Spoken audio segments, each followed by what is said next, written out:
up, gamers? Today on Dice and Dragons, we are going to be reviewing Mysthea by Tabula Games. It's an Italian company, so I'm going to do my best to not mispronounce the designer's name. We have Martino Ciacchiera and Marta Ciacasassi. If you guys do happen to watch this review, please let me know how to pronounce it properly. Don't have much experience with Italian. French, I'm all good. And before we go any further than that, we should introduce ourselves. I just wanted to get that out there without a mistake.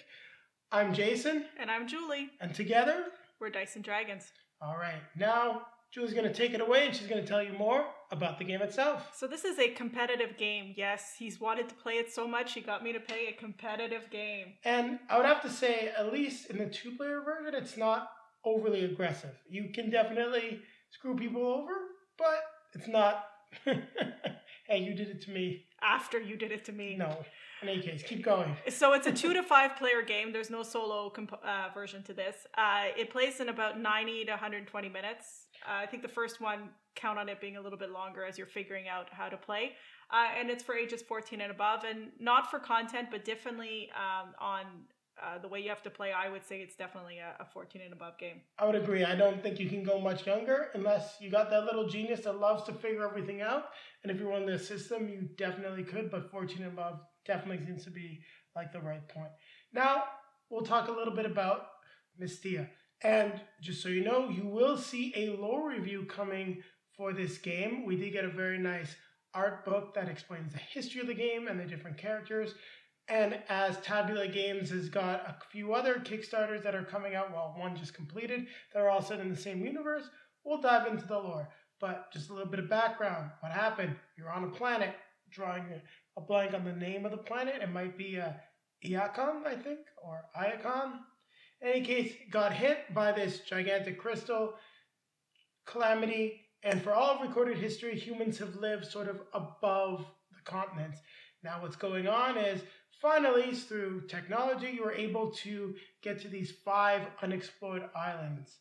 You play one of the 5 guilds, and you are one of their champions of what they call Ilvash, the most, what are they called? Sorry, Quoam user. So the ability to use like the special power of the crystal to hit your planet, that's who you are, and you're leading forces, not actual humans, but of these constructs to stake your claim and become, get your guild more power. Now, what are you going to be doing in the game? Well, there are 5 floating islands. You will be able to move the islands around. The objective of the game is going to be to set up your champion, construct and build troops, capture as much of the land as you can, as well as do your best to score the most victory points.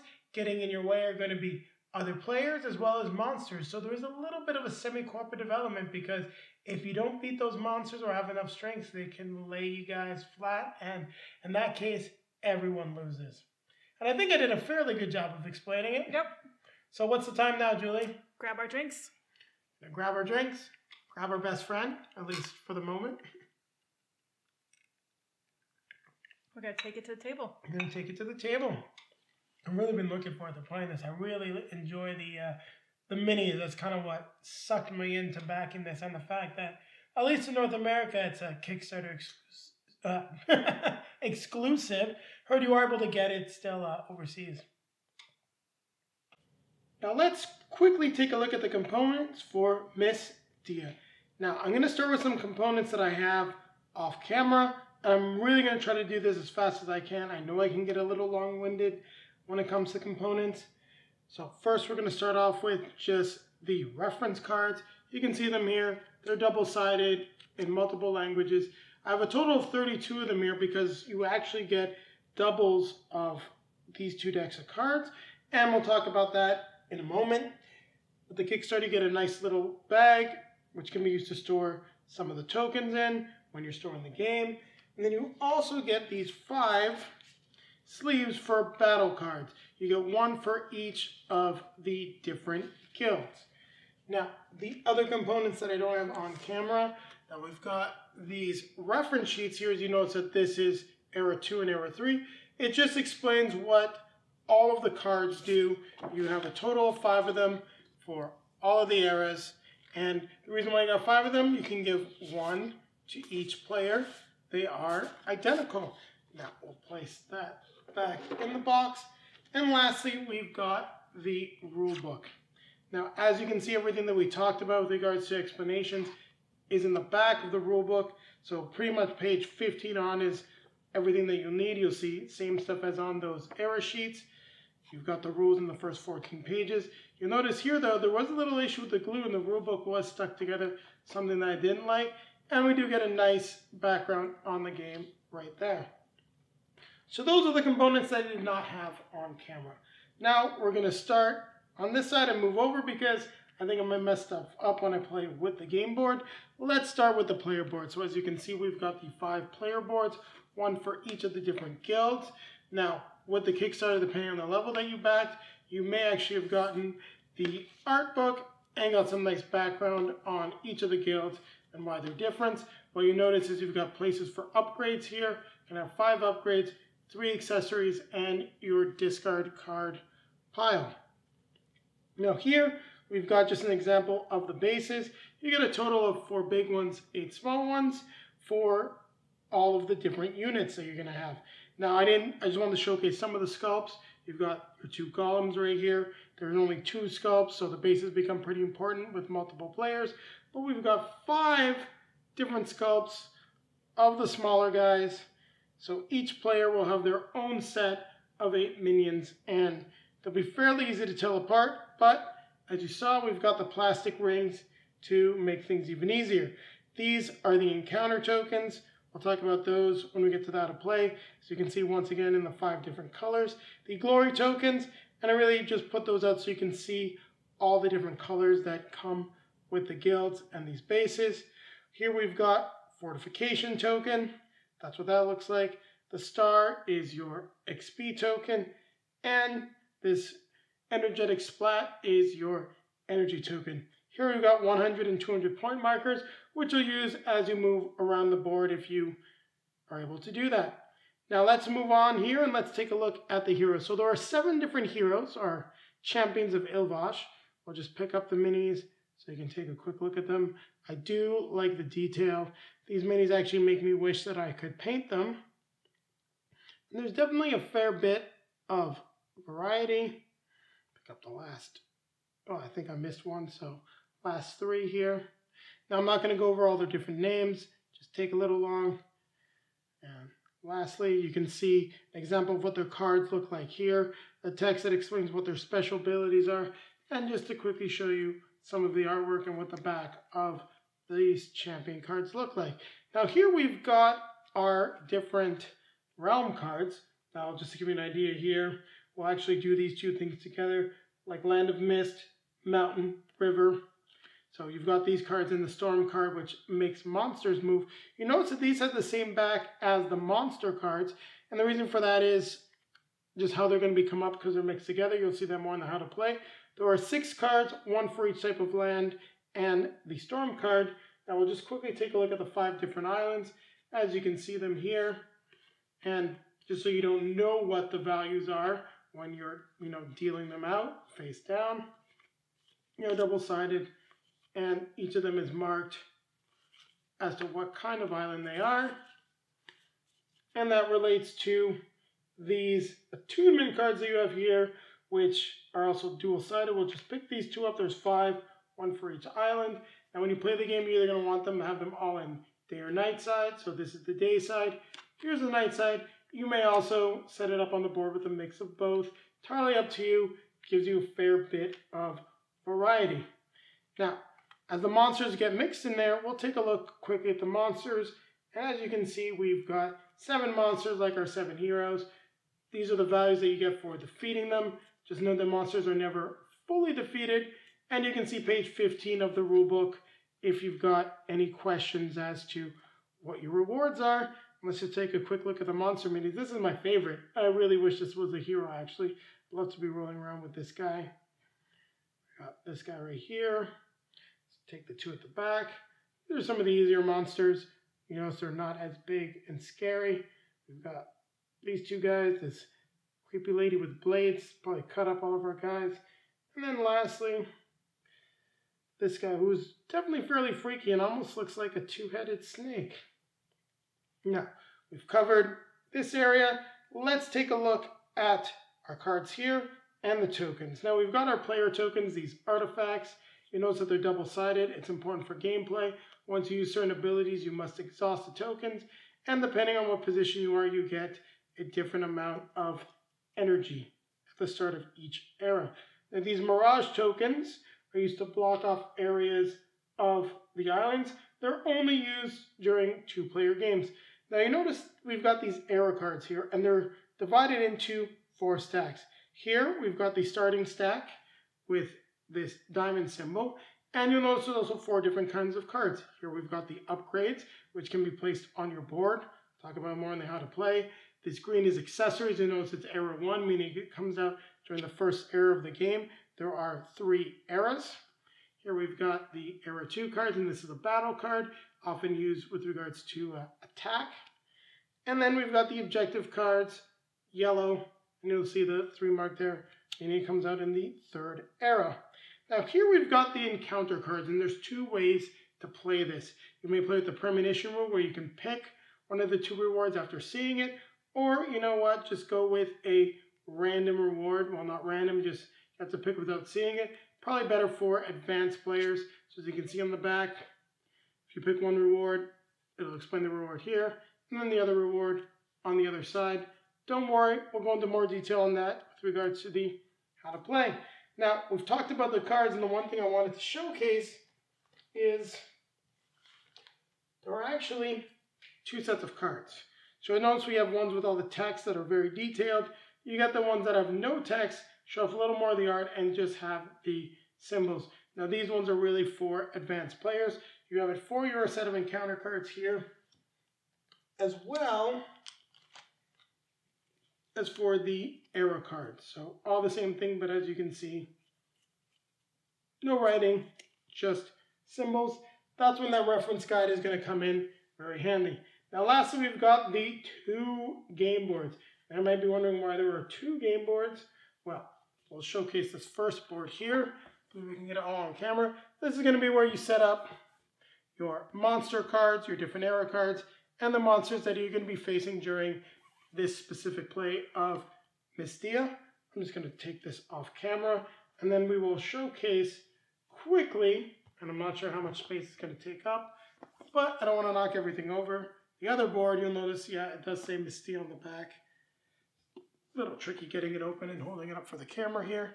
So you got your space for the current era cards, the attunements, the islands, and then of course your encounter deck, and the fairly standard now pawn track that goes along the board. And there you have it. That's all of the components that you get with Mysthea. Don't think I've missed anything. So with that being said, hopefully we kept it as quick as possible. Gonna get out of here. We're gonna float on over and show you guys how to set up the game boards and show you guys how to set up the player boards, and then we'll do a quick round of how to play the game. Now let's take a look at how you set up Mysthea. Now I know the board is a little cut off here and here. Highest I can get the camera to go, so I'm going to do my best to showcase everything. Now, let's get started. First thing we're going to do is we're going to take the monster cards. We shuffle them up. Then we deal out 3 monsters, 1 for each era. Now I'll slide these a little bit down just to make sure that they're looking good on camera here. Don't want anything to get cut off a bit. And what we do with these, they go back in the box. Now take the monster miniatures for each of them and place them on the different monsters. All right, so that is now set up. What we need to do next is we're going to take these cards, the storm cards and everything, and we are going to just place them here for the moment. As once we get started with the era, we're going to mix that in. Next, we will take our islands, decide that we don't see anything, just shuffle them up and place them down in random order. I'll just start flipping them over so that you can see where you're going what the rewards are. Now, after that, we need to take the attunement cards and place them in the proper positions. I'm just placing everything with the day side up. You can do a mix of day and night if you want, or all night and all day. I'm just placing them day side up for the moment. Now we're going to need to take the different era decks. So we've got, these are era 1. Oh, sorry, these are the starting ones. I got a couple of these mixed in, it looks like, by mistake, in any case. So take the 2 era 1 cards. These are our starting era decks. So the starting era stuff we can place right here. We're going to need it later on. But let's grab the era decks. So era 1, give it a little shuffle if you want. While they shuffle this up a lot. Place it here at the starting position. Era 2 at the starting position. And then era 3 at the starting position. Now you're going to want, as we're going to be doing a 2-player setup, you're going to want the first and second player tokens here. I'm just putting everything related to the heroes right here for now to keep it out of the play space. And you'll want to have shuffled up the champions. We're going to flip over 2 champions here. So we end up with, I'll just draw them up to the camera, Sonya and Lahir. These are the 2 champions we'll be playing with. So I'll now just move that off camera. I'll move this stuff off camera too, actually.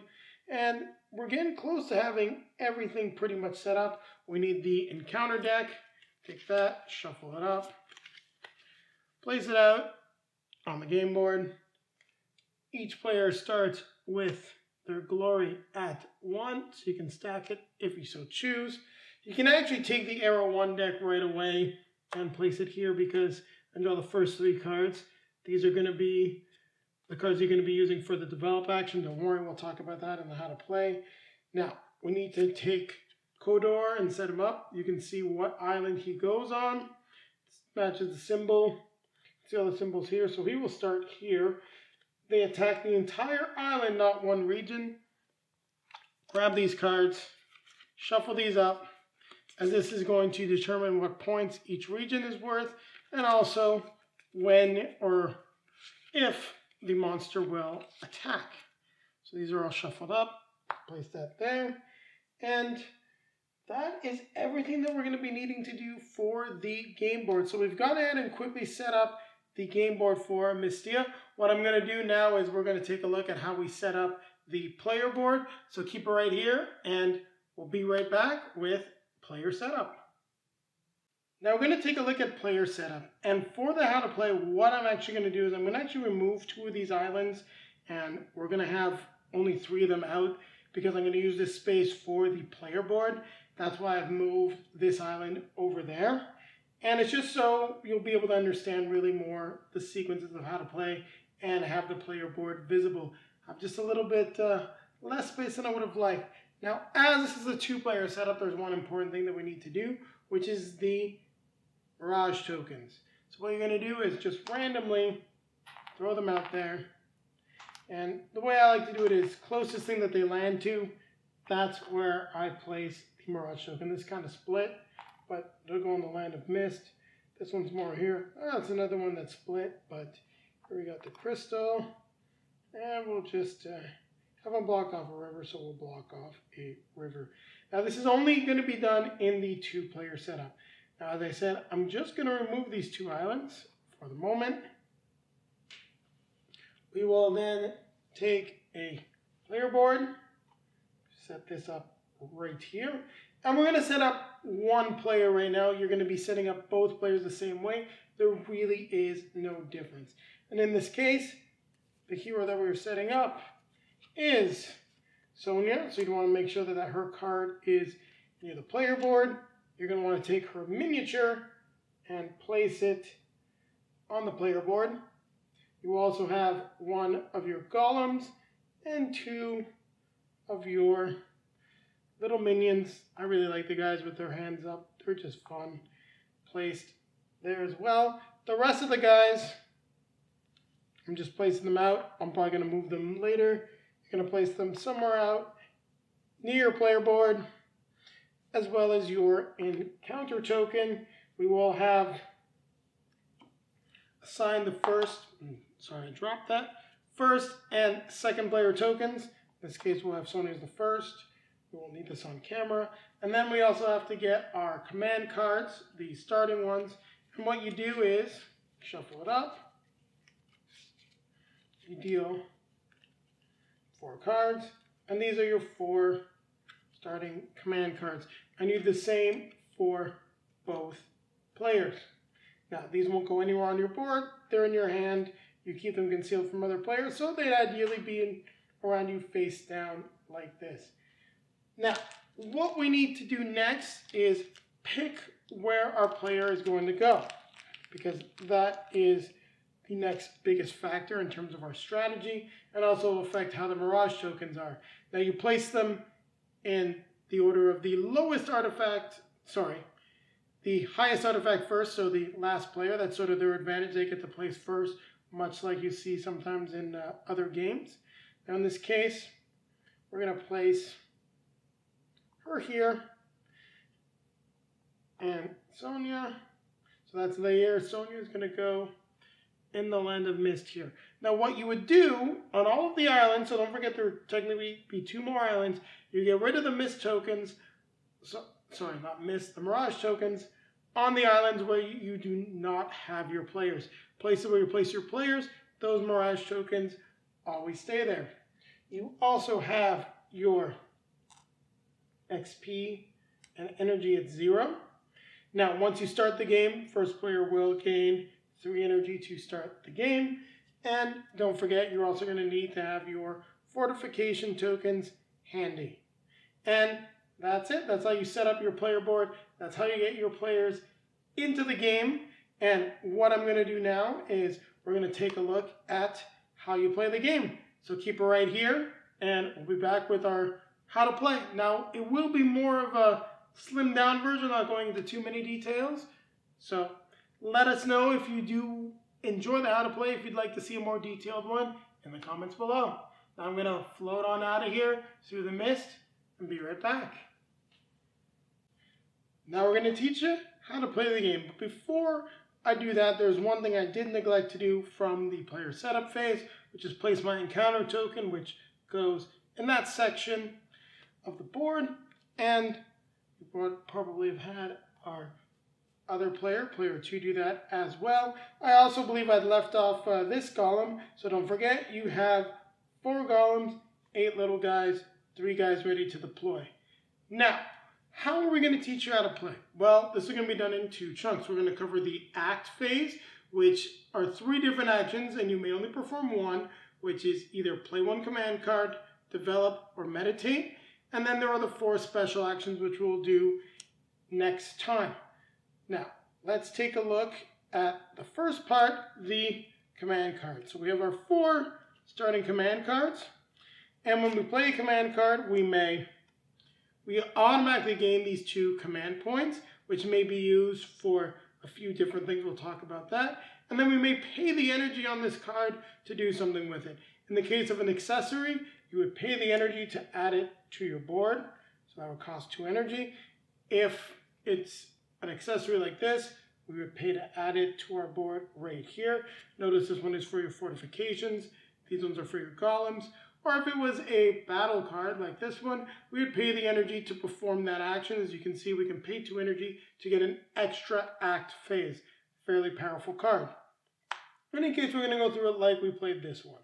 Well, what we now want to do is take our command points and do something useful. What can we do with that? We may move 1. Can't move into this area with the Mirage token, but we can move over here into the mountains if we so choose. We can also move 1 from island to island. We have to go from the same type of zone, meaning if we wanted to go to this island, well, let's just imagine that they're together. It would be from river to river. Now, your champion is the only character that can move 2 times. Now, what I would actually do in this case, because experience is a big part of the game, and we'll talk about meditating, we'd actually deploy 1 guy, which costs 1 command point. So we talked about the things. It was travel, as we showed you. You may deploy.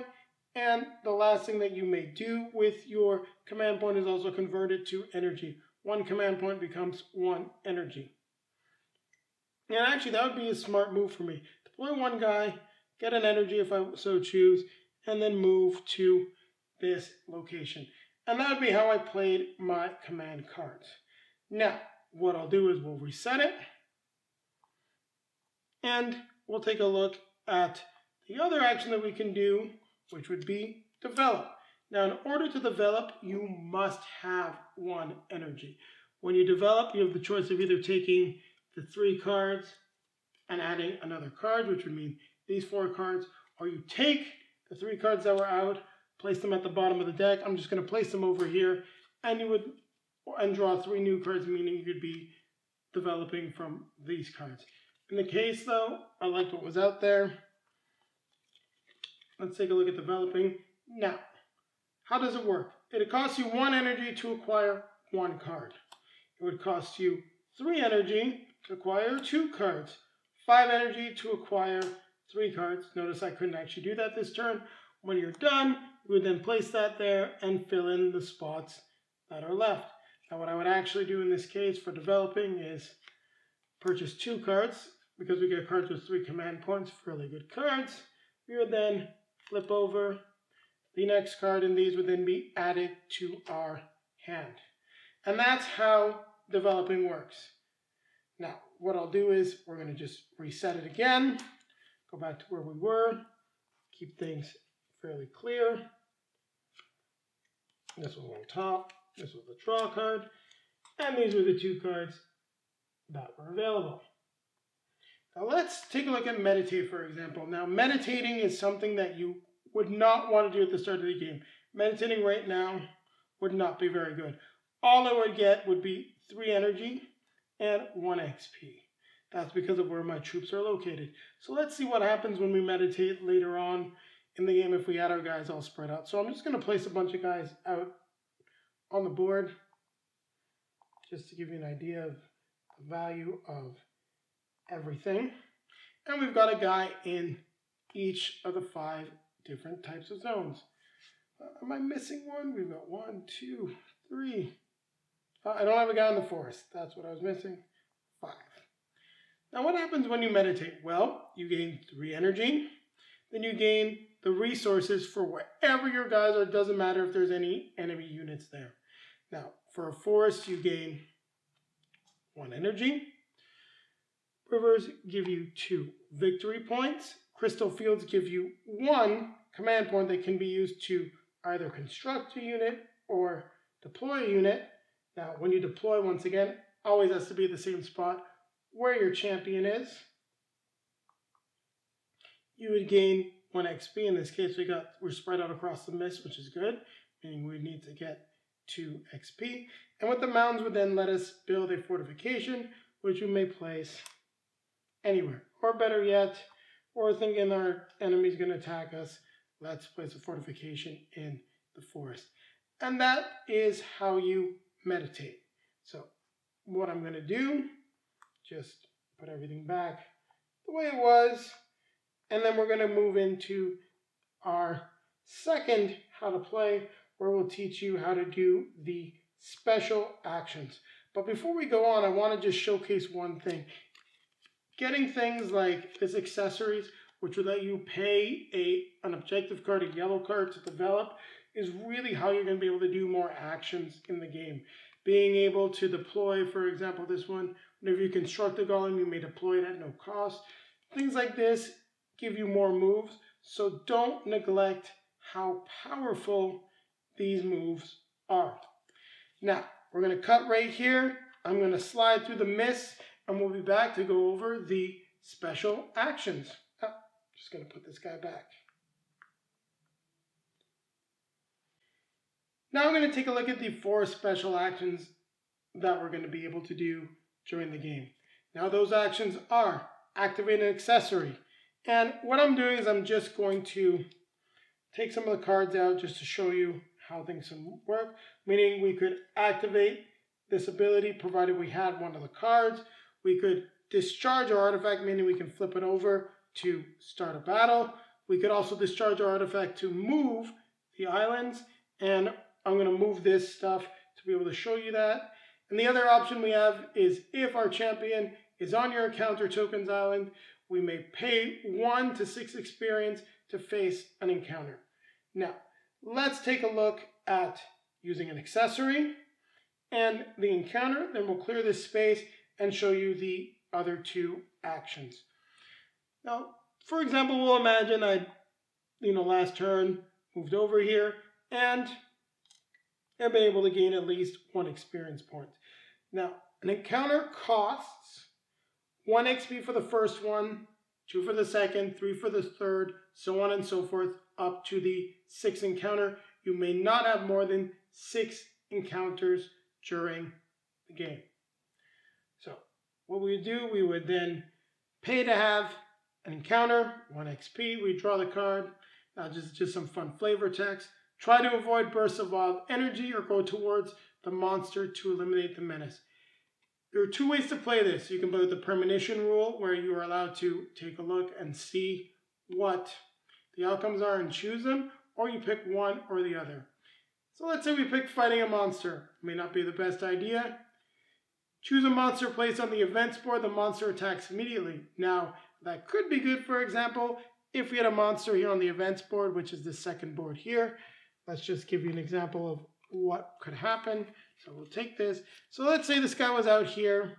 Well, imagine that he'd moved here, for example. We could trigger him to attack and destroy enemies.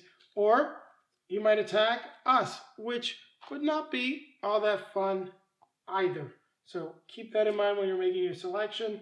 The other one is the travel one, which says travel to any region with your champion. Meaning you can move anywhere, which would be kind of cool if you had more XP, because this will tell you where your encounter token goes. It always moves clockwise. Just like after a monster attacks, it will always move clockwise as well. And this will let you travel to any region. Meaning I could travel over here, and if I had enough XP, have another encounter. And that's how encounters work. You also gain the victory points, the glory points listed on the card. So we would gain, no, I had to move that back down, but let's say that was the first thing I did. I'd go up to 6. You then slide it under your player card to keep track of how many encounters you had.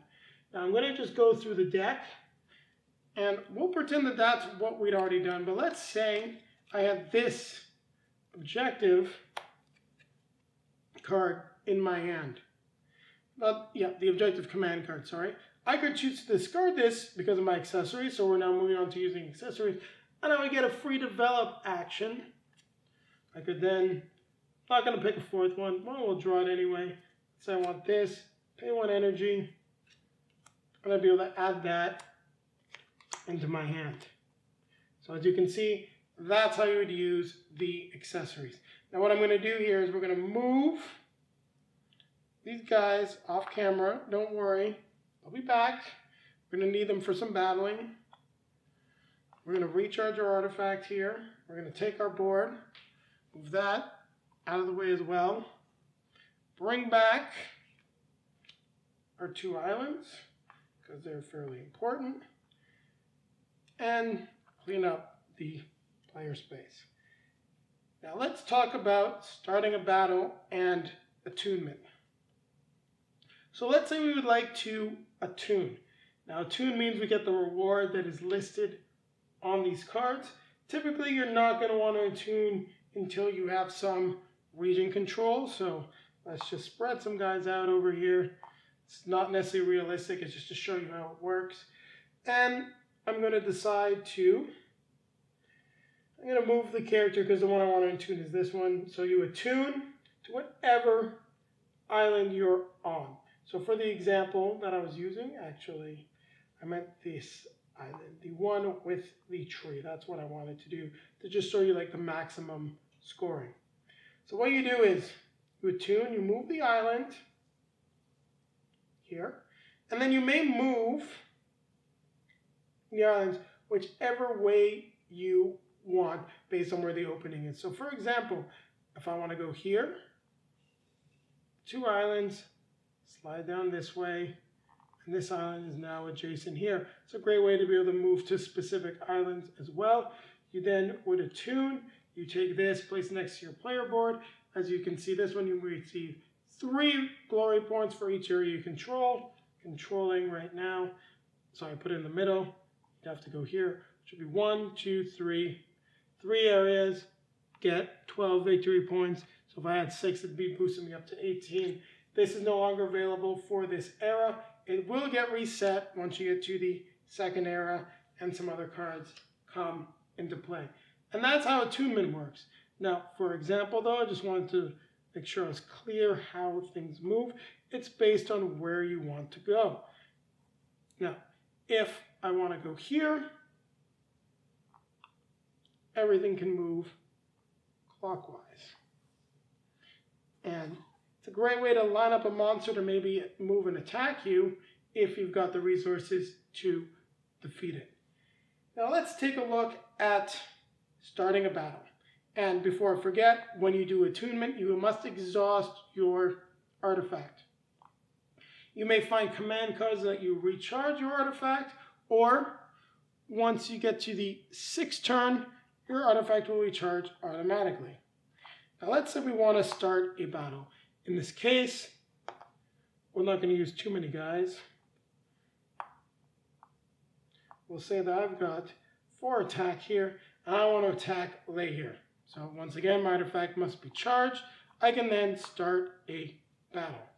Now, when you start a battle, you're also going to need to select, if you have any, some command cards. Depending on the color, they will do different things.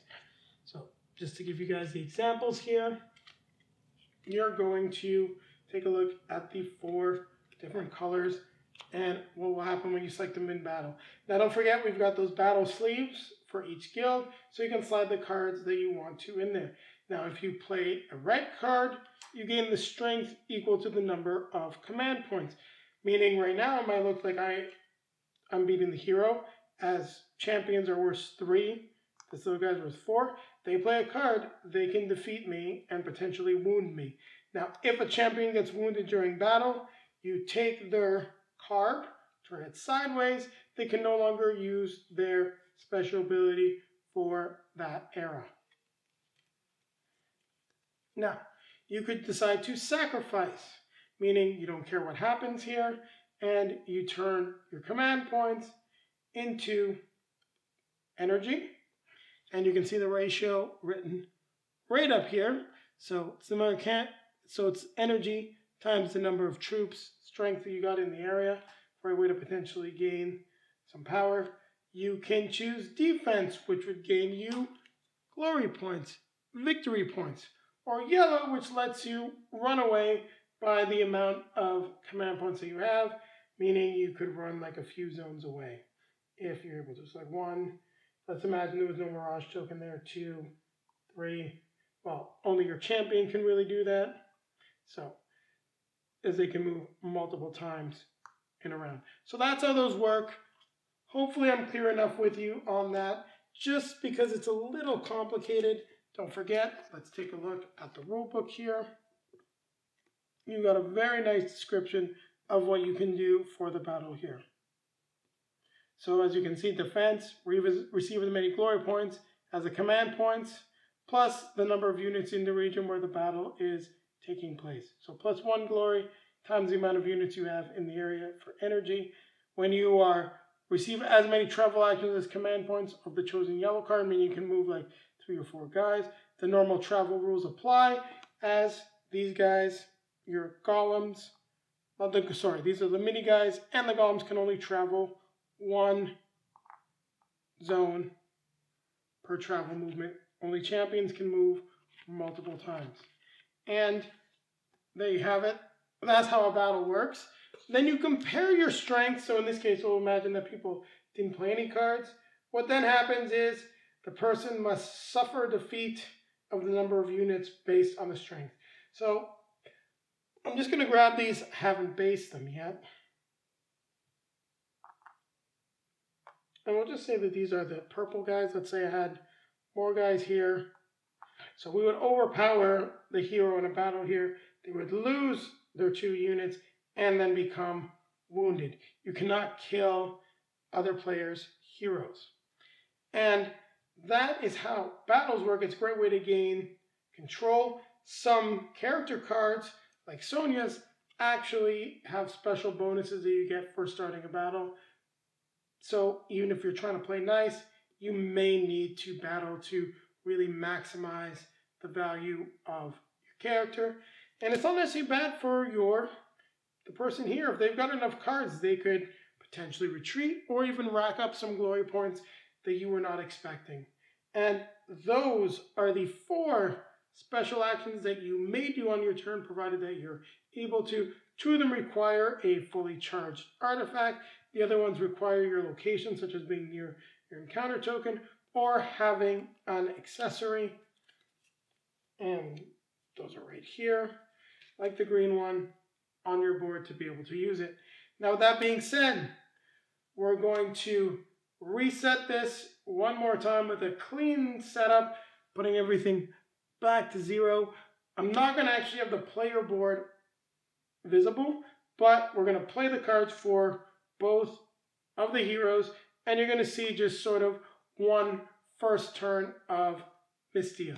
So keep it right here as we come back with the third part of this, how to play. So let's take a look at how a turn is going to look in Mysthea. Now what I've done is I have reshuffled everything, dealt each of the characters. So Sonia has these 4 command cards here. And here we've got Lei here with her 4 command cards. Well, now don't forget, both characters have these units constructed. So 1 golem, 2 small guys, and ready to go. As there just isn't enough room, I am not going to be showing you the player board. To go through the first turn, you're really not going to need it all that much. You just need to keep track of the energy, really. And let's go for it. Now don't forget, we've got our player 1 token here, which goes to Sonia. And I've got my player 2 token here. So I'll just stick those out so you know which person I am playing. And we'll set the game up properly.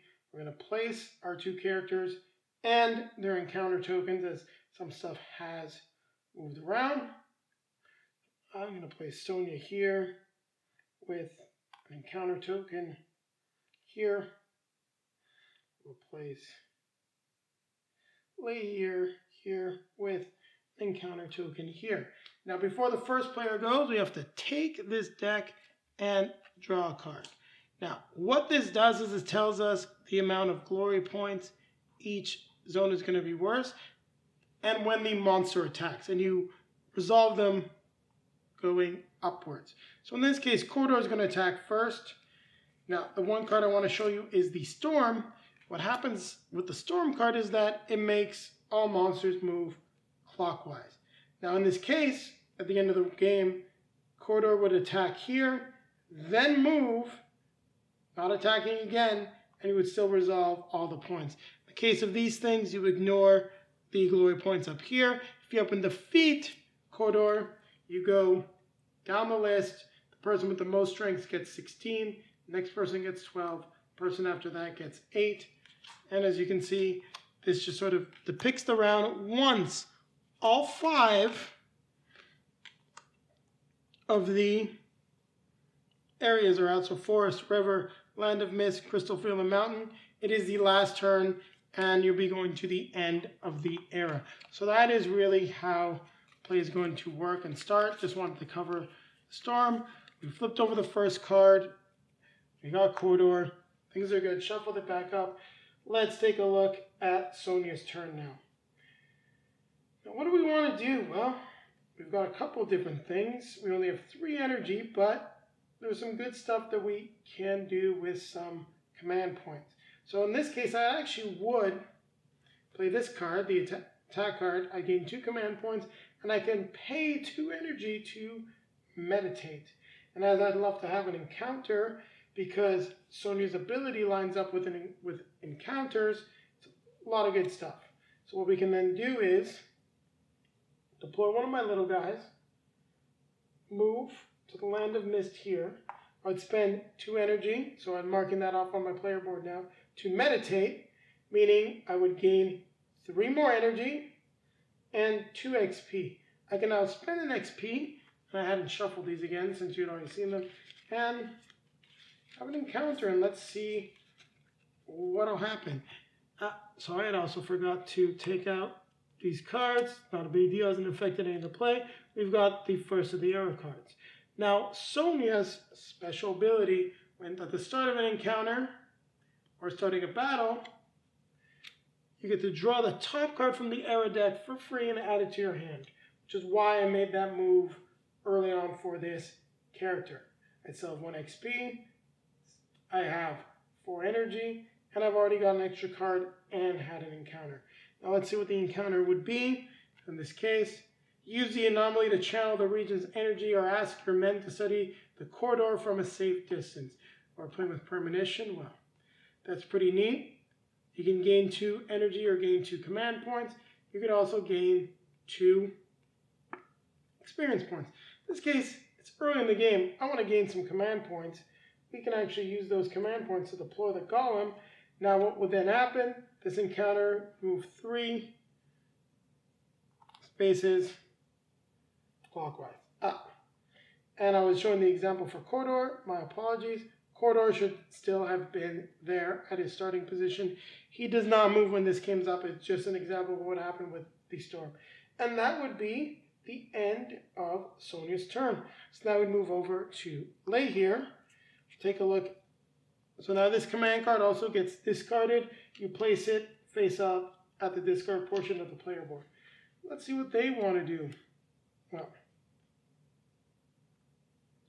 that's pretty good because as you've seen, getting experience is great. So we could spend, you get 2 command points. And then whenever you construct one of these guys, you could gain gain an experience. Meaning what I would do is move, Lay here, use the opportunity of an encounter, and would have constructed 2 more of these guys which you place at top of the player board.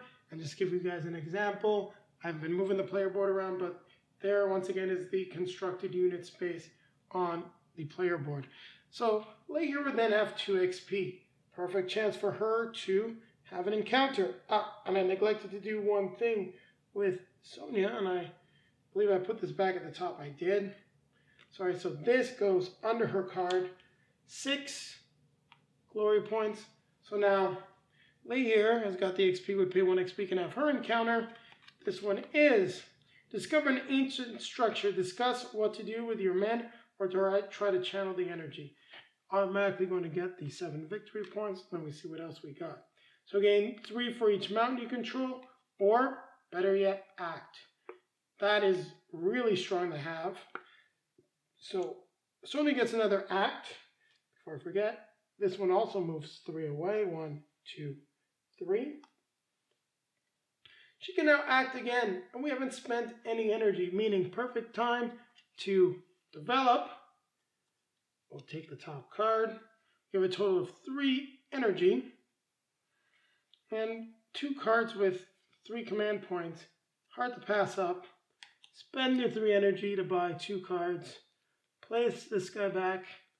Take those. Go into Layer's hand. And just so you guys can see her ability, when you start your battle, receive additional 1 glory for each unit that are removed or retreat, including your own. That's really good. So keep that in mind. Sonia likes to battle. And then, as this is a 2-player game, this also gets discarded, placed at that discard spot on the player board. You've completed the first round, you then draw the next card, and it would once again be Sonia's turn. Play is going to continue, going through all the different actions until you complete the era. Now, what would happen for the end of era phase?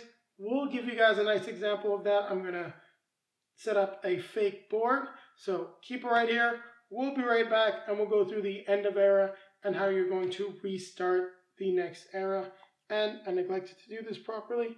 Should have put that out to show that it was the second player's turn. Keep it right here as I slide through the mist and come back with the last part of our teaching you of how to play the game. And we're going to go through how you end an era. And I know you guys saw the pop-up, but I did not do it right. I was supposed to remove the Mirage tokens from the 2 islands that I put back because, well, Mirage tokens you saw in the setup They only go where our starting characters were placed. So just want to correct that before we go to this end of era phase. So we've been playing, heated battle, still fairly close. It's time to score.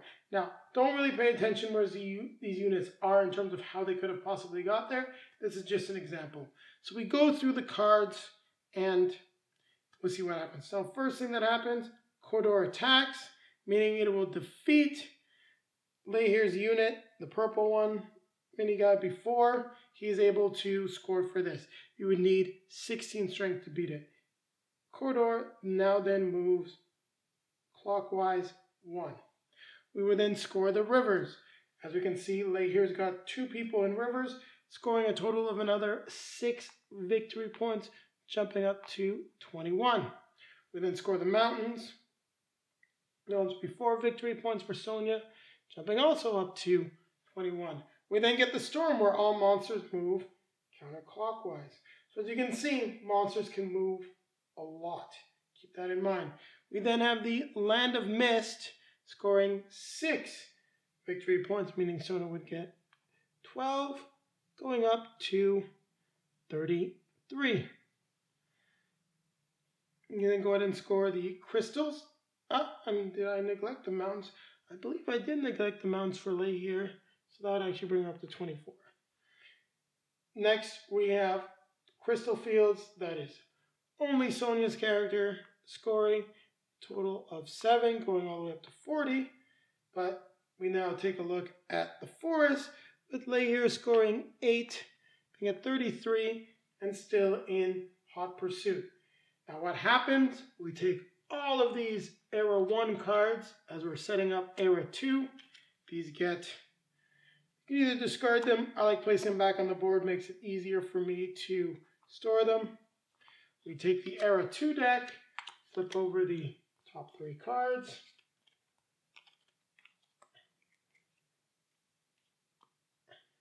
We then take the Cannabok, our second era monster, so the Kenny Barak, probably cannibal. You place him on the corresponding island, then pick up these cards, reshuffle them up. Just remove that, we won't really need it, because we're only tracking player turns with that.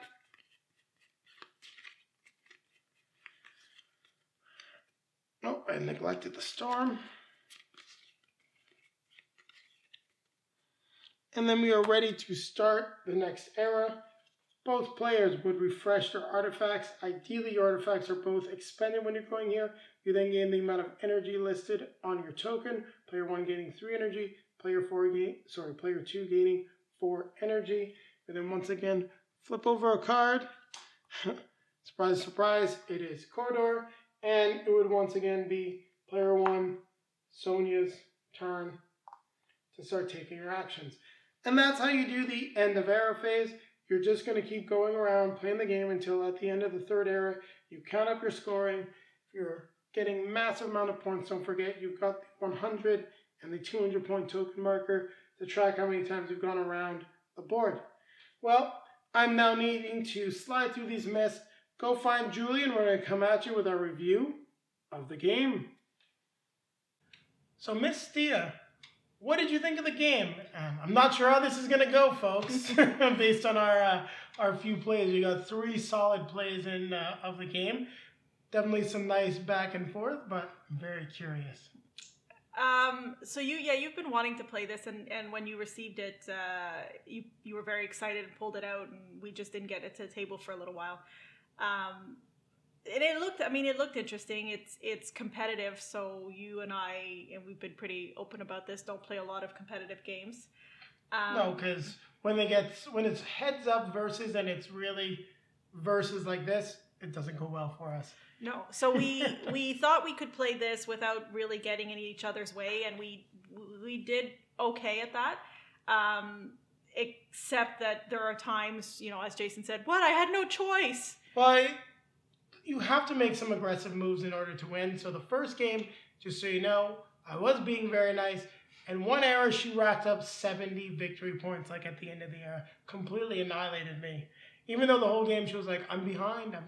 She kicked my butt. Yeah, so I think one of the things, I mean, I like the concept of it. It is a complex game, though, and I don't think we got all the elements in a 2-player game. I don't think No. it really works fully at 2 players. It I seemed know, like you were going there. No, why that's what I was wanted gonna say. mention that. I was gonna say it when we first started learning it. It's one of those games that you have to think. First of all, there's multiple layers of play. You're playing. You have a strategy that you have to do to try to Score victory points.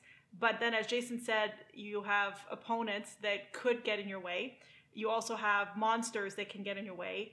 And there are multiple different layers of things that can happen, as well as luck. Luck can definitely be a big factor in the game. You can mitigate it. It's not like that big of a swing, but it depends on quite a few things. It's fairly difficult to mitigate. So one of our games, Jason was basically generating so many because there are modifications that you can do to your player as you gain cards. Yeah, so as Jason explained, I'm sure. Well, I did not mention it at the beginning, but what you can do, you will be able to upgrade your players. I did explain it when we went through the setup and how to play, but I didn't explain it at the beginning of the video. So if you're one of the people that skips that part, your player can be upgraded. Well, your champions really, and they can upgrade aspects like your troops, your character itself, your cards, and then you have accessories that just give you more abilities. And I chained together some really nice accessories. So basically, I would say one of the things I don't like about this game is that there could be a lot of wait time between before your game. So we only played 2 players, so technically it shouldn't have taken that long before you get to play again. I think we did make a few mistakes there in that first play. Like I probably couldn't have generated as much stuff as I was doing after I dove into the rules of it, but your point is still valid. If someone has a lot of accessories, they could very much slow things down. I mean, technically there's 2 parts to your play that you could you have a couple different choices, but you can at most, generally speaking, have 2 different components to your action. And I was doing my action, and then I'd sit and wait for Jason to do, and I'm like, "Are you done? No. Are you done? No." No, I had cards that let me cap. So for I that, could do multiple acts essentially a lot of the time. So that I didn't enjoy. She still beat me by like 50 points, by the way, that game.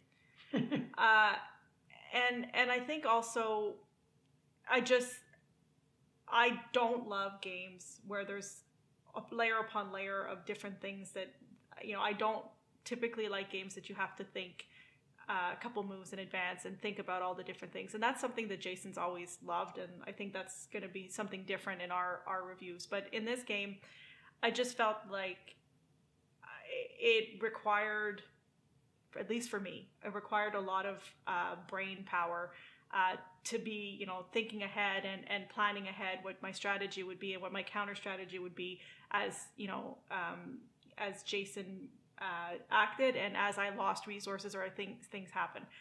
And that's something that I guess I could say I didn't enjoy as much. The miniatures are cool, and I like the concept of it. I like the world, and like I said, we'll dive into that world a little bit more when I get a chance for the video. I really like the art of the game. It's okay. I know you thought it was really cool. It's okay. I've always liked that weird science fiction, fantasy hybrid, crystals, things like that. It goes with stuff that I've always enjoyed. And I thought that the game is fairly different from other things that we've played, so that's interesting as well. But I think for me, and I've told Jason this off camera, it's not something that I will very eagerly play again. I wonder if you'd like it though with more players, because that's probably the only way you'll ever get me to play this game again is if we end up playing it with 5 players, and then I can see how it would go. But that being said, there's a lot of you can't plan ahead. I think that would be there's a lot of backstabbing as well that's possible that we tried to stay away from while we were playing, because there was different there's different ways you can try to just do your own thing. I don't think you do experience the backstabbing. I think there's going to be a lot more battling, and battles, depending on your strength, doesn't mean you always lose. It might mean that 2 other players lose. There'll be a lot more wheeling and dealing. There'll be a lot more player interaction. I definitely think that at the 2-player level, there isn't a lot of player interaction, but the reason why I say maybe at multiple players, especially at close to 5, the idea, I know that you get frustrated when you can't trying to plan ahead. With 5 players, if 5 people attune at the same turn, like moving around the map, you can't really plan for that. So you're really going to be planning more flexibly. Yeah, and I think I also think that the characters, their starting or whatever their ability you'd call it, I don't think they're all balanced very well. I think you. I would agree with you. The one point I want to make is we did not show them how to play. There is a way to do card drafting to pick your starting command cards. Now, if you do the drafting, I definitely think the heroes would probably fall to be more balanced. People would be trying to get different things, stacking like battle cards for those characters that excel in battle. But I will agree with you, when you're doing it randomly, when you're just learning the game, there's a good chance that things can be imbalanced based on what comes out. I don't think I have anything else to say. I mean, yes, I won one game and lost one. We lost one by a couple of points after Jason stole a territory from me at the end there. I did not steal a territory. Well, you did. I did steal a territory from you, but that wasn't the reason why you lost. The reason why you lost is because I tricked the monster. Yeah. But you were 40 points ahead of me when I did that. Yeah, but I also knew I had to get victory points because I didn't have as much out there. I had been blocked and stuck in one place. Hey, we each had our own little island. I just took out your second island. Yes. Well, not me, the monster did. You took it out. So what do you want to add from... So I want to talk about the game, as Julie said, what works and what doesn't work. Definitely for your first few plays playing randomly, I do think you're going to find a little bit of an imbalance with regards to the characters, just by the way some of the command cards come out. It's not very fun. I mean, one of the characters, Telron, starts with a lot of energy, gives you a lot of resources that you can do. The rulebook, I'd love to say the rulebook is great. The rulebook needs a little work. There's definitely some points that aren't quite clear. And one thing that is really cool about the game that I like is there are reference sheets for all the different cards and all the symbols, but Tabula Games actually includes 2 sets of cards. One where it's more advanced, where you just have all the symbols. Other ones where you have all the text that explains what you're going to be doing. And I'll probably always use the ones with text. I don't know that this is going to get to the table very often, often enough that I'll know all the symbols. But there are still some symbols that aren't quite clear, and you can easily get them confused. The player reference cards are a big thumbs down in my book. Too small, not enough information on them. And what's really cool, they are in 16 languages. There's 16 of them, and they're double-sided. I think it's 16 languages in any case. That's neither here nor there, but they should have had more symbols so that we would not get confused. So player aids needs to be improved. Now, what did I really like about the game? The idea of moving the board around I thought was really cool. The way that you can attune and score points depending on how you're doing in the game, what you've been focusing on. It's very cool. You got to be careful about that though, because other players might be competing for a similar attunement that you are. But it is a nice swing factor and a way to keep players in the game. And I'd be very curious to see how that would work in a 5-player game. We didn't really have that much of an effect from first or second player. I do like the fact that the monsters don't go away, because that is an added level of complexity to the game. And there are cards that let you trigger a monster attack, which you can use to the detriment of your enemies, like I did. Or it can be even used for you if you're worried that the monster is going to move, or depending on how the cards come up, it's going to move. Maybe you've got an attack ready. You can trigger that attack, score those extra 16 victory points, even have him move on and maybe be in a position to attack an enemy. So as Julie said, there's a lot of layers, a lot of different strategies, and I don't think you ever see the full game come together in one play, which I do like, because I think the game is very well made. I like the production value of the game. I enjoy the art. And we don't really have a lot of territory controls like games. And I really enjoyed having a game like this. And the interesting mechanics of this is something that makes me want to get this out with more players. But I can't really see us playing this again as a 2-player game. I could play this as a 2-player game to learn, to teach someone, maybe play through an era, teach a few people separately, and then try to get everyone together to play. But I do think there's something missing, because we really didn't have that many battles in the game, and it does seem to be big feature and something that, if you're planning for it and you move your troops around, it's not even that bad. You can, build up your command cards, and if you have a battle, you can potentially score glory points, gain energy, or save the one troop that you want to save. You can even have multiple things happen. So it's pretty cool in all that respect, but 2 players, not great. And I think I've gone around enough, and I don't want to start repeating myself. I might have repeated like 1 or 2 points. So I think I'm good there. I'm going to let Julie give her score of the game. So Julie, what are you going to score? And you can be as harsh as you want. Just take into account it's not your kind of game. Well, that's what I was going to say. From my perspective, and I've said it, it's not getting back to the table, except maybe to give it a chance as a 4 or 5 player version. As a 2-player version, that's what I'm gonna rate it at. As a 2-player version, it's a 5.5. I got bored with it, and I got frustrated with it. I was like, yeah, okay, so what? I'm winning. This isn't much fun. So, but I can see, like, Jason was loving it, and I can see other people loving it. It's just not my style of game, and that's it. No, and for me, this game is definitely going to go it's difficult to rate it. I'm going to give it a 7.5. It's a solid game. I would always be willing to play it with the right group of people. This game could have gone higher to an 8, but because of the randomness and the luck factor that comes into play, and the fact that it doesn't play that well as a 2-player game, which is fairly important for us. I mean, we've got games like Western Legends, some other competitive games that we haven't played, but I'd be more likely, just knowing what I know about the games, to be able to play those with Julie. And despite the fact that we might butt heads once or twice, we're going to have more fun with it. Just like Clank and some other games. We've played plenty of Call of Adventure, and that game is straight up competitive. Yeah. So 7.5, it does what it does very well. And I'm going to be interested to see how some of the other games are supposed to be able to add on to Mysthea. We've got, I'm going to try to pronounce it, Volfyria Coming. This is set in the same world. However, it's co-op, competitive, and solo, and has some components that work with Mysthea. Yeah, you said the magic words, co-op.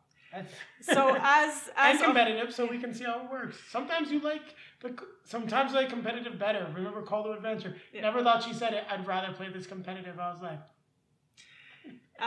So that being said, there'll be links for videos at this point, probably just other videos, but at some point there'll be, as you said, you're going to have a lore review and potentially other expansions. Or even a playlist at some point in the future as we grow the content set in this world that Tabula Games is working in. Don't forget to like, comment, subscribe, hit that notification button. Yeah, and you can find links to all of our social media feeds in the video description as well. Follow us on Instagram, Twitter, Facebook. Come check out and see what's going on. Maybe we can get some sneak previews of upcoming reviews. So now what's the time, Julie? To grab our drink. Grab our best friend. Yes, we're still best friends after this. She didn't divorce me. Didn't even yell at you. No, it helps that you won a game, otherwise she might have yelled at me. And what are we going to be doing? We're going to keep playing games. We're going to keep playing games.